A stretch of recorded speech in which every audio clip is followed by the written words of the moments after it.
Hello,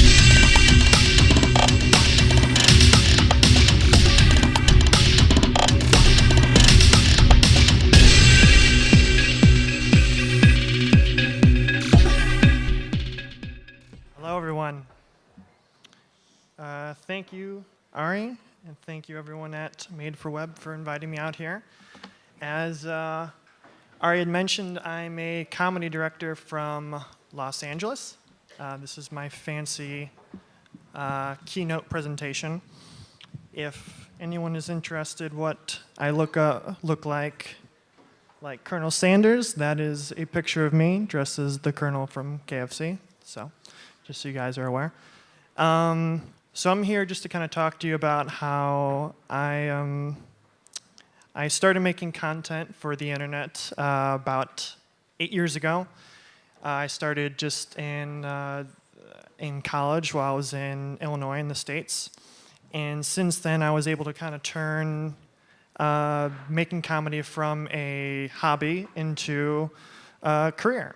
So these are the companies and brands that I've worked for over the years, and I'm currently directing on a television show called Adam Ruins Everything.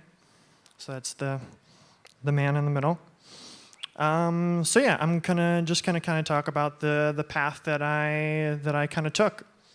So like I said, I started 8 years ago, just in college, and I was interested in getting into filmmaking and directing, and I kind of noticed that at the time 8 years ago there was YouTube was still it was still early on in the YouTube days, but I was noticing that people were starting to get recognized for the work that they had created on YouTube. So I don't know if anyone is familiar with the sketch comedy group The Lonely Island, but they were creating content for YouTube and ended up getting found and got on Saturday Night Live. So a friend of mine kind of recognized that, and we're like, well, maybe this could be a viable option to somehow make a career out of creating comedy.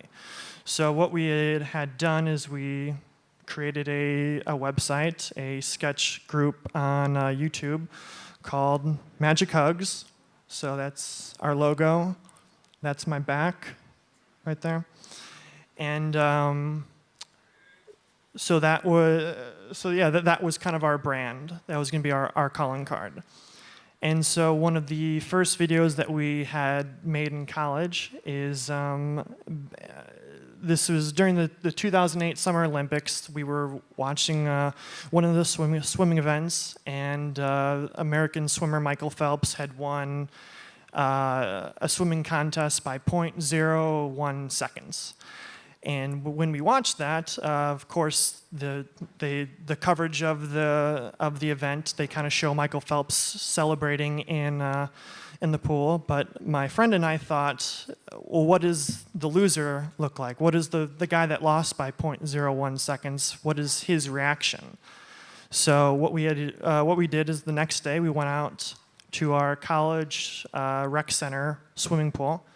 And we shot this, what I'm about to show you, and then we combined it with the actual coverage that was aired on NBC. So let me.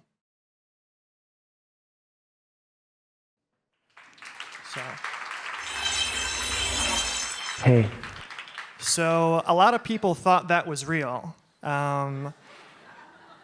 We put that up on YouTube, and within a day, it got over 1 million views. And people were, like the comments on the video were like, Michael Phelps is a total asshole. Why would he do that? I know there was like a radio station in Los Angeles that talked about the event, thinking that was what happened. And the DJs got pulled from air from the producers because people called in and be like, it was a hoax, it wasn't real. So that was like the second video that I had ever made. It got, within a day, it got banned off of YouTube. You can kind of see the International Olympics Committee flagged it for copyright infringement, which it was. I was stealing the content. But it was cool that we made the video for literally $0. I just kind of borrowed equipment from my college. Again, I just shot it in my college rec center, and suddenly, like, there was companies that were interested in the content that we were making, and this was, again, from just the middle of nowhere, America, just in southern Illinois. We made this, so it was kind of a good start. So we, like I said, companies were reaching out to us. Companies like College Humor, Funny or Die, Cracked, Comedy Central, and they were interested in what we were going to make next. So essentially, when we continued to make content, make videos, and whenever we made something new, we would send it to these websites, and kind of 8 times out of 10, they would feature it. So again, we were juniors in college, our second to last year, and we were kind of growing a fan base very early on, and we were spending very little money on it.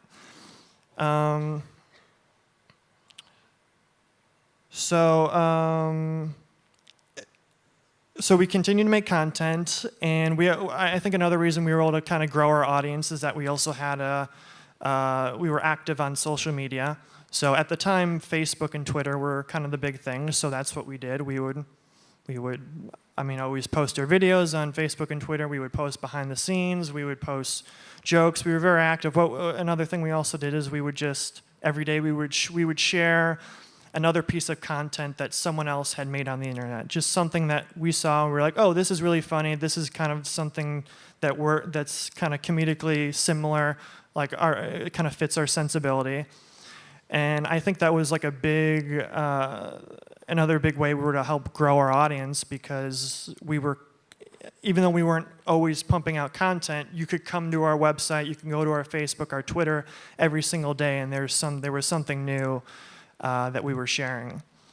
And because of that audience that we had developed, our last year of college, a roommate and friend of mine created a short film for his thesis project, and it wasn't something that myself or my partner had written or directed, but it was something that we both acted in.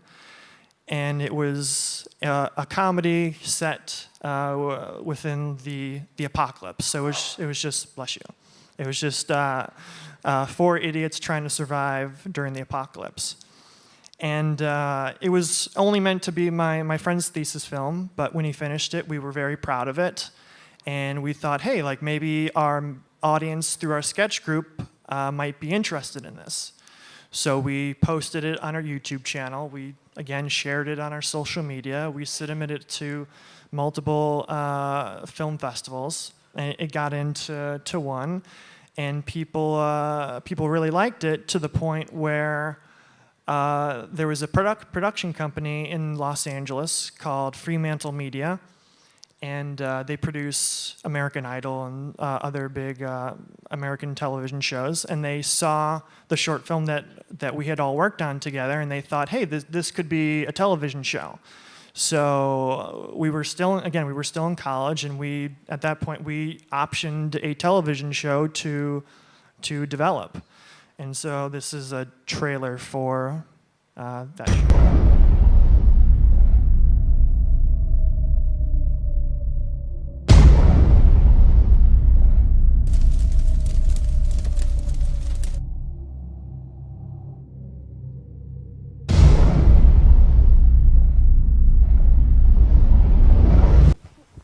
What is this?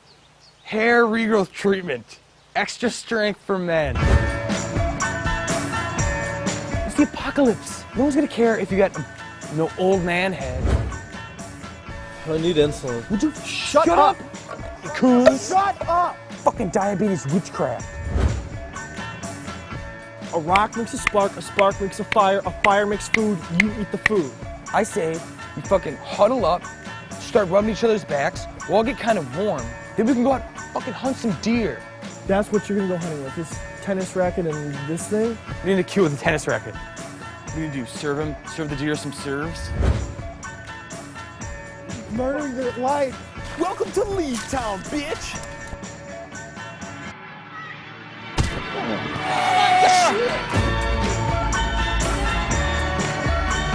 Dude, if I get diabetes from this, I'm gonna punch Coons in the face.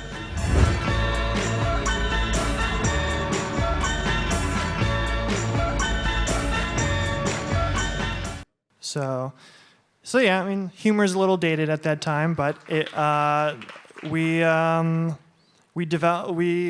graduated, we moved out to Los Angeles, and then for the next year, we developed it with this production company, and we were pitching it to Comedy Central, Hulu, Spike TV, MTV, Adult Swim, which was just a crazy experience considering that we just graduated college, and here we are potentially pitching a television show. It didn't end up working out. No one ended up buying it, but I think it was a eye-opening experience for us, kind of knowing that while we were in college, we thought we were the best comedians in the world, and of course then we move out to Los Angeles and we realize that there's a million people just like us trying to do exactly the same thing. So I think we realized, like, oh, we need to be patient and kind of keep creating content, and eventually our time will come.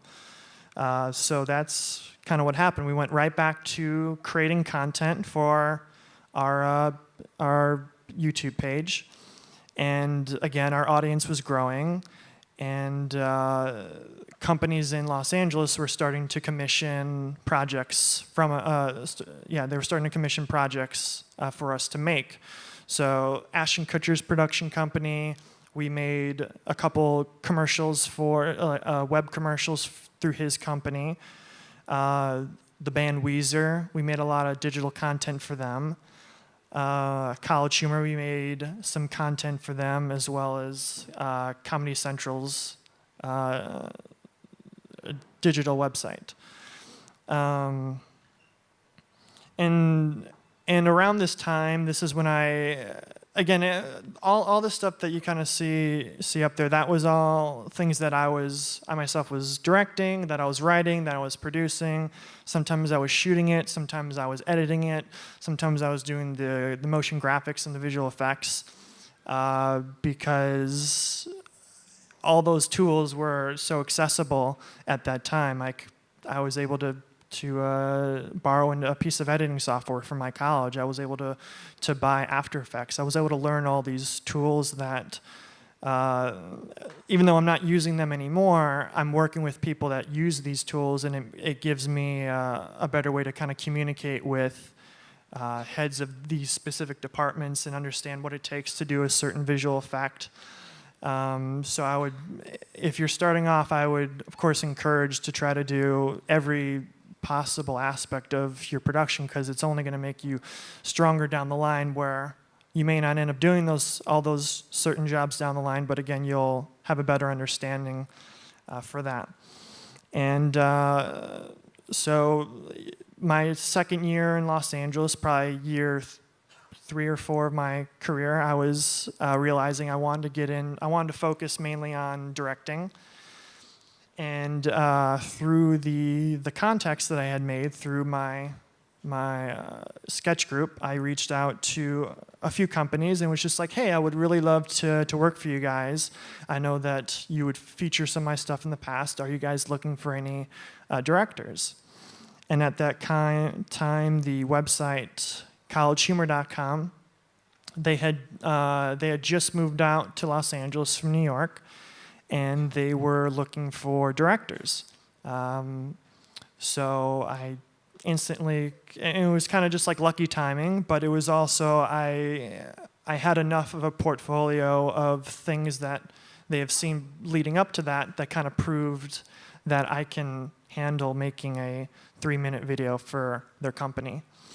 The way College Humor works is that they have a full production staff of staff producers, staff writers, staff editors, graphics, staff directors.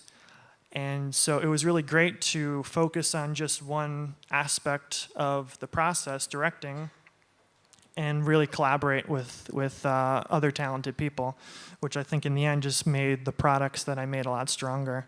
So this is one of the things that I had made. Next. Hello there. Is today tomorrow New Zealand? Yes. Foot same length Europe. What? Inch same length Europe. gmail.com.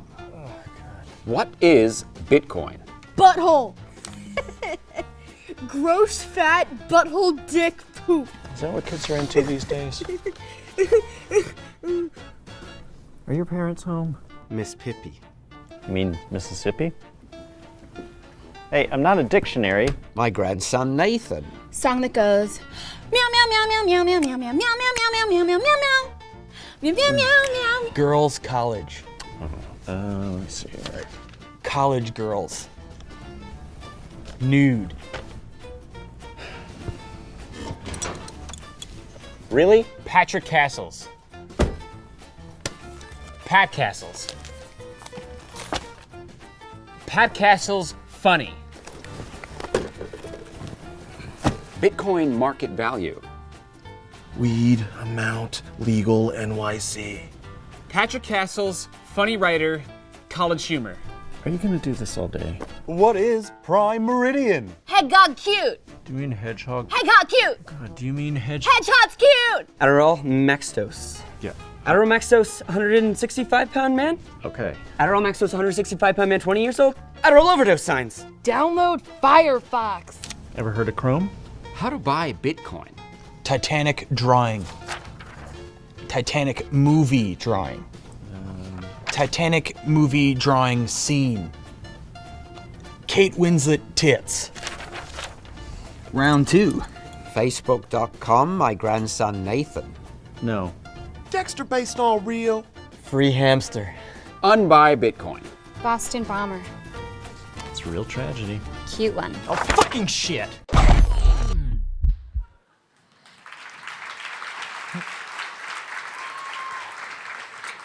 So that video has 30 million views on YouTube.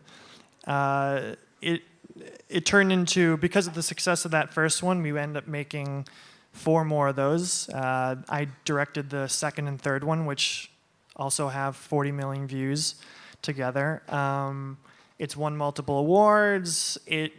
People around the world will spoof this format and kind of do their own spin on it. If Google was a woman, I feel like I've seen if Google was an Israeli. Every country seems to have their spin on it. It seems, and so it ended up becoming a very popular format for college humor, kind of taking these websites and giving them human characteristics.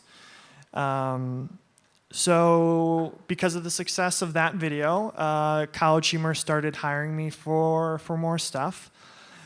So at that point, I was doing 1 or 2 videos a month for them, which was great, but I still wasn't making a living off it financially. I wasn't able to pay the bills just by making a couple of those videos a month. So I was still working on side projects. I made the majority of my money at the time through motion graphics and editing. And another thing that I was able to make money off of is I'm still interested in doing commercials, and so I would enter commercial contests. But there's a specific website that I had made commercial contests for called mofilm.com. The way that website works is, instead of just making a piece of content on your own dime, and you make it and you put it up and you hope that it wins and you can make your money back and pay your crew and all that stuff, this website you can actually pitch an idea just on paper and be like, hey, this is the idea that I want to make. And if they like it, they'll give you a couple $1,000s, and you can go out and make something where you don't have to sink your own money into it. And then if they like it, even on top of that, if they like the product you end up making in the end, you can win more money, $8,000, $6,000. I mean, there's multiple places. So for a year, I basically just did I think I did 4 of those. I won second on 2 of them, and it was a way to make money and also build my commercial portfolio. Because I mean, I've been up for commercials before, and it always seems to be the same thing of like, we're not going to offer you this commercial because you've never done commercials. So it seems like a bit of a hard way to get into it. How do you make commercials if you've never made commercials? And so that would seem to be the way to do it. So I'm going to show you one that I had made for them. It's for a company called Cvent. It's just a website where it helps you, or as a corporate company, you can find venues for corporate events. And so this was a commercial I made for it. Hey, Bill. Yeah, Gary. Why are we doing the corporate retreat at your house and not at a hotel or like some normal place? You see, I'm a really bad event planner. Clearly. I called a couple of hotels and they put me on hold. So I just gave up. Well, that worked out really well. Hey, what time's the presentation tomorrow? Dad, can you and your friends keep it down? Sorry, son. Some of us have things to do in the morning. Keep it down, Patrick. You couldn't get me in trouble. Sorry. Shh. Sorry. Why vent when you can Cvent? Cvent, the easier way to plan an event. So, thank you. So yeah, because I was making spots like this, I started to get commercial work through College Humor. So College Humor, they'll, on top of just making the web sketches like the Google video, they'll also do branded projects for companies. And so what they essentially get paid by big brands to make content and then put it on College Humor's website, on their YouTube channel, because that's essentially what they're paying for. They're paying for their audience. I think College Humor has at least 10 million subscribers right now. And because of commercials like that I had done on my own, I started to get hired for commercials for AT&T, Doritos, Call of Duty. So yeah, I think if I never made things on my own like these commercials, I would have never gotten the opportunities that I had gotten through College Humor. Another thing that I think helped kind of progress my career as a creator is just collaborating with other content creators that kind of share similar sensibilities. Again, like this industry is all based off of collaboration, and the bigger the project that you work on, the more people you're going to work with. And it's just good practice to be working with other people's ideas and sharing ideas and compromising ideas. And so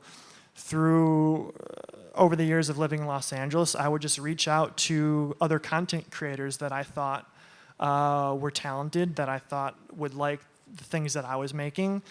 And I mean, while sometimes we didn't always work together, we didn't always work together, there's a couple people that I've developed strong creative relationships because I reached out to them. So I'm going to show you one of these pieces of content that I had made with somebody. Hank, just tell me what you want. We'll make it happen. I want my boss to give me my job back. You just killed your boss. I didn't think this through very well. I want $1 million. Deal. Done. And I want Ruthie to go out on a date with me. Ruthie, I love you. I have always loved you. Sure, yeah, Ruthie will go out on a date with you, won't you, Ruthie? With Hank?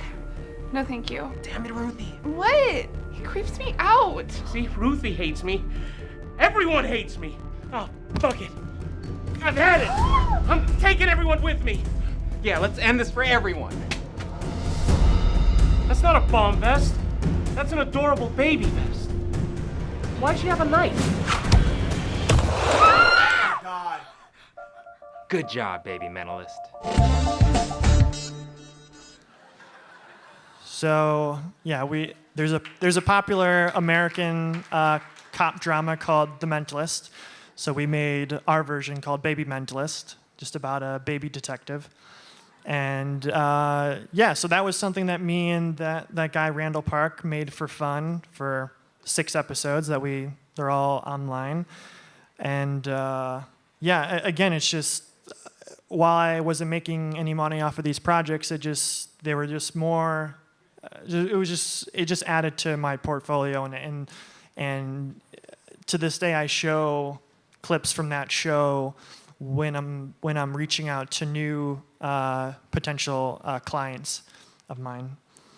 So yeah, this then brings me up to my 6th year as a director. So this was last year, and at this point I kind of had my hands in a lot of different companies and brands, and I felt like I was making a pretty good living for myself. But I think when originally I always wanted to get into this industry to end up working on television and features and just things with just bigger budgets.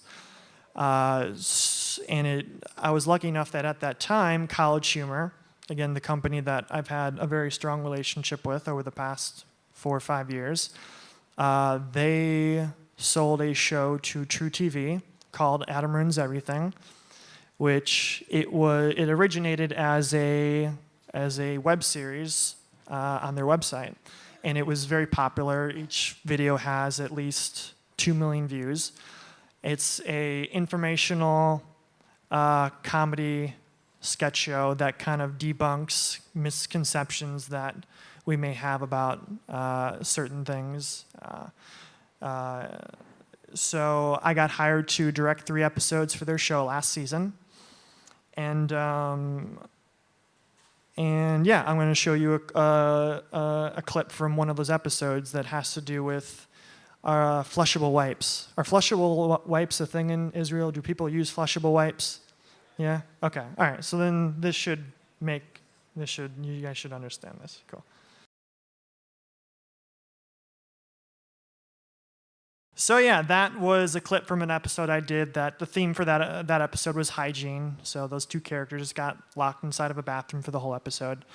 So yeah, that show, while it performed very well on the broadcast when it aired on True TV, it performed even better for the True TV YouTube channel, which we would put up, every episode we would put up 2 clips that were about that length, and they would get between 1 to 3 million views. And it's, at least when you look at the True TV YouTube channel page, if you look at their top 50 videos, more than half of them are Adam Ruins Everything, which has not even been around for a year yet. And I think because of that, the network picked it up for a 2nd season, which we're currently working on. I'm doing 6 episodes this season. Thank you. And yeah, again, it was all because of the internet. The show started from the internet, and it got popular on television because of the internet. And I think that there's something to be said about that. You can. I mean, to me, like, the internet has always been, I've used it for 3 things. It's a place to practice your craft and put out things that you're very proud of. It's a place to experiment with things that you're unsure, like how are people going to respond to this? But it's just a good way to kind of put something out there and see what works and what doesn't. And then it's also a good place to develop ideas for bigger projects. So Adam Ruins Everything, that short film Time to Evolve, those were all possible because of the internet. There's other popular TV shows and creators out there that, again, because of the internet, they were found, and they now have TV and feature development deals. People like Rachel Bloom from Crazy Ex-Girlfriend, to there's a show on Comedy Central called Workaholics, to The Lonely Island on SNL. These are all people that created the content on the YouTube channel and got found. So that kind of brings me up to now. Again, I'm in production on 6 more episodes of the show. I also recently, for College Humor, I directed a series for YouTube Red called Bad Internet, and it's like a sci-fi comedy anthology show. So if anyone is familiar with the British show Black Mirror, this is our kind of comedic version of that. So I'm going to kind of leave you with a clip from that show. And then afterward, I'll open it up for Q&A. I can talk to people. Cool.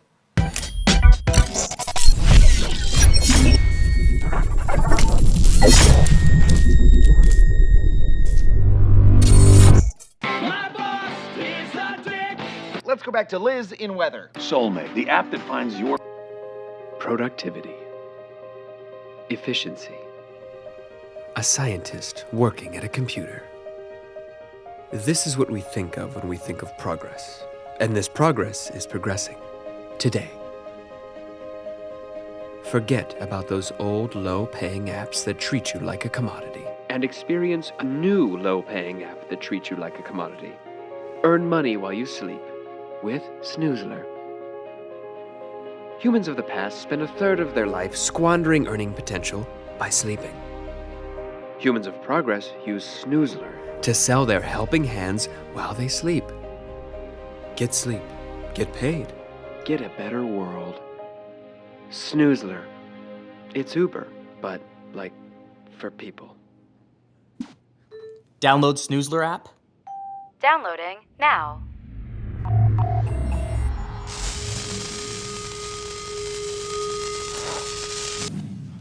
Finally. And here we go.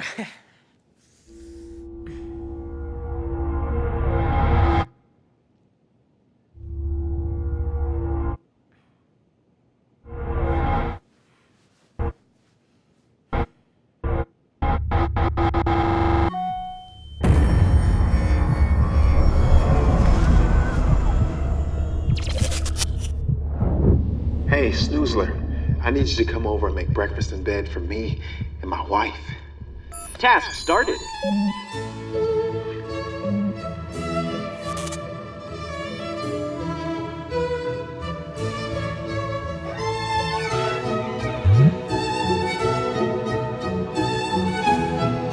Arrive.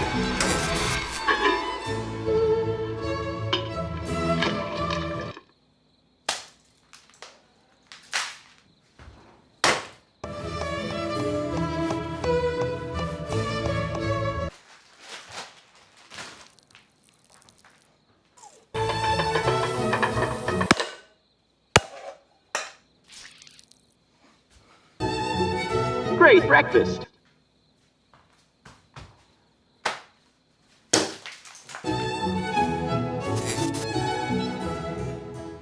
breakfast is served. Breakfast served! Oh, Snoozler, that's right. Thanks, man. What is this? What is this?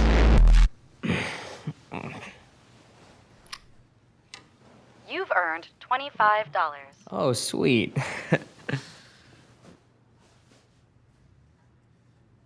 Oh, shit. So,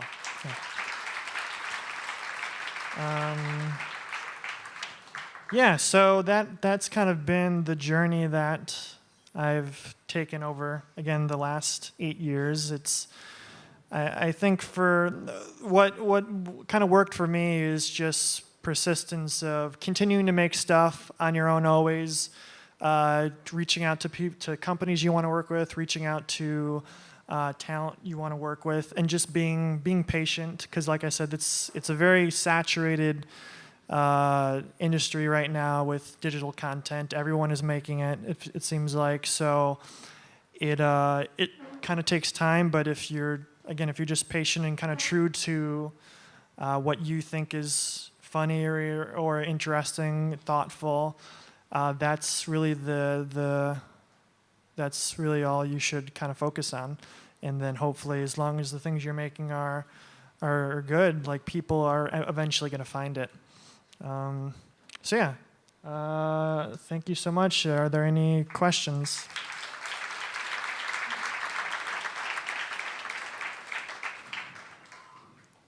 First guy right here.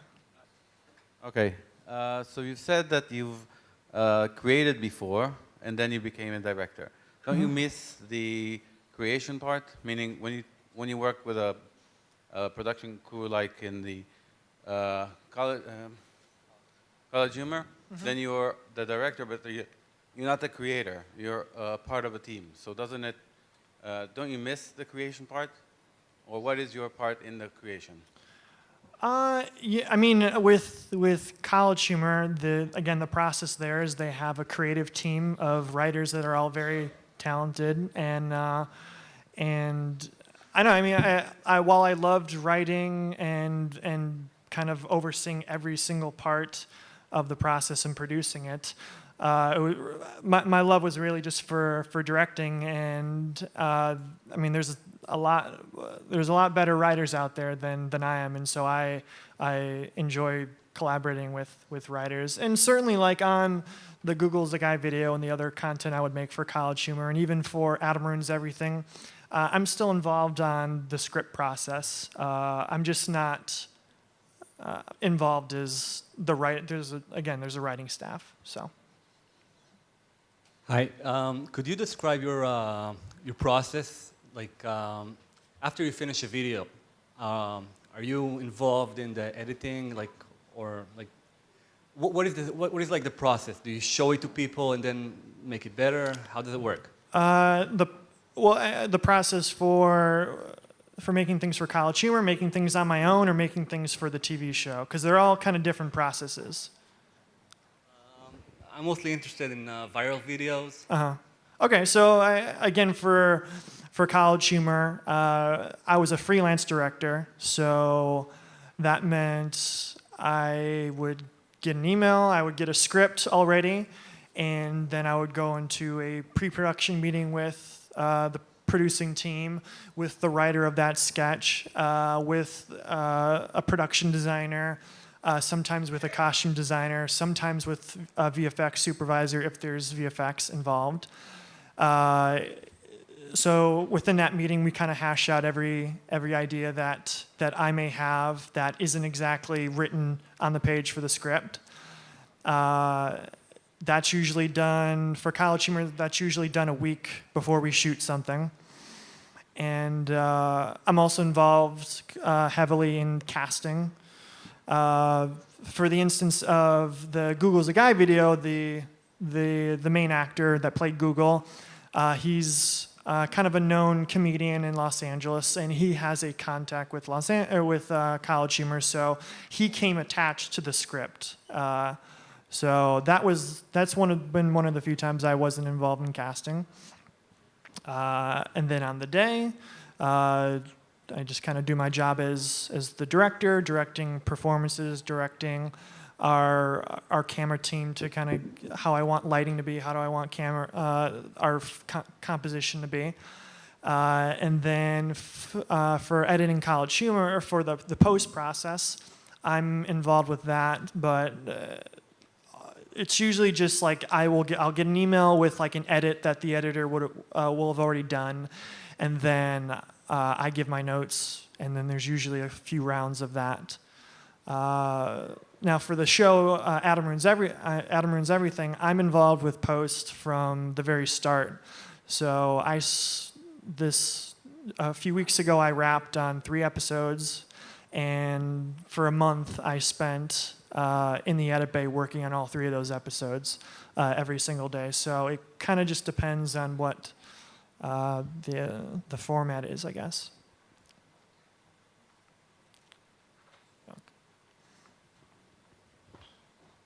Hi. Hello. I would like to know how you decide which story fits to the formats of the internet, because not every story it fits for this specific format. So how you decide if it fits or it should be on the television or on the big screen. So. Well, that's not as much of my choice of where my project is going to be distributed. That's kind of already decided by the time I get hired on. I'm talking about the early years. I mean, at the beginning of the beginning. career. Okay. How you find that? Well, okay, so for the beginning when I was making things just on my own and I wanted to reach as big an audience as I could, since I was very specific to comedy, I knew like the big comedy websites were College Humor, Funny or Die, Comedy Central, Cracked. So while I would upload the videos we would make to YouTube, I would also upload them to those other websites. Which just helped my chances of getting them featured because, getting it featured on those websites are really the only way that we kind of got a substantial amount of views. Once I kind of figured out the websites that liked our stuff and the websites that got a lot of traffic, that's kind of all I did for those years of kind of making stuff on my own. So I would definitely recommend, like, if you have a specific niche of kind of content you're making, like find websites, find blogs, find other creators that like to share the content that you like to make, and reach out to them, because that's kind of what I did on my early days, and that I think that definitely helped have people see my stuff. Yes. So. As a content creator, I wanted to ask, what is your take on how small-time content creators should grow?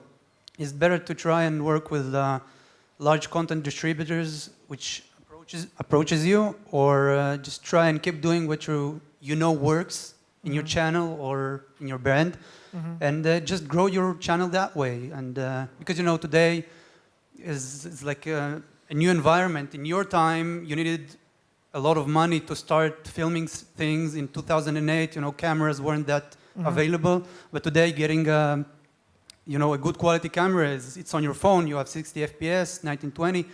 So, what do you think about that? What is your take on what is better for? For me, I wanted to build my audience on my own first before I started to reach out to other people. That way, when companies would hire me, they had a very good idea of what they were going to get, like the product they were going to get from me. So when I eventually was making videos for Ashton Kutcher's production company, or for College Humor, or for Weezer, or for other brands, I already had 20, 30 videos under my belt that I had made just completely on my own. So they had a very good sense of what my sensibility was, the quality that I was going to deliver. Certainly I know there's like many multi-channel networks that is like a very popular thing. That was something that we got involved with just a little bit, but it was a few years ago. It didn't really benefit us that much. I think we were better off when we were on our own. But I know that, kind of times have changed, and people have gotten very popular through multi-channel networks. So I think if there's a content creator that you really like that is on a multi-channel network, then I think that's certainly a viable route. But if you're doing it mainly because you think it might lead to a bigger paycheck or money or anything like that, maybe it's not the right choice, at least for now, because they usually end up taking a cut, and they're a little more involved with what your creative vision is, and if that's something you're not willing to compromise, then I don't think it's worth it. Well, thank you so much for having me here.